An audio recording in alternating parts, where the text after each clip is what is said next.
for New York Kennedy International Airport is in the final boarding process.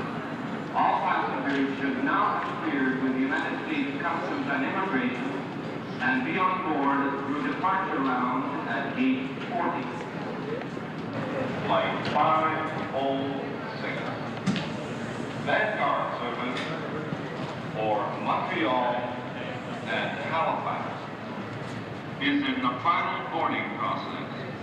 All passengers should now be on board at departure room 69.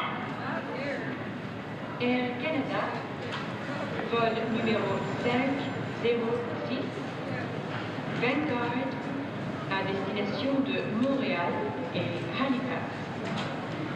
L'embarquement se termine et tous les passagers devraient déjà être montés à bord par la porte numéro 69.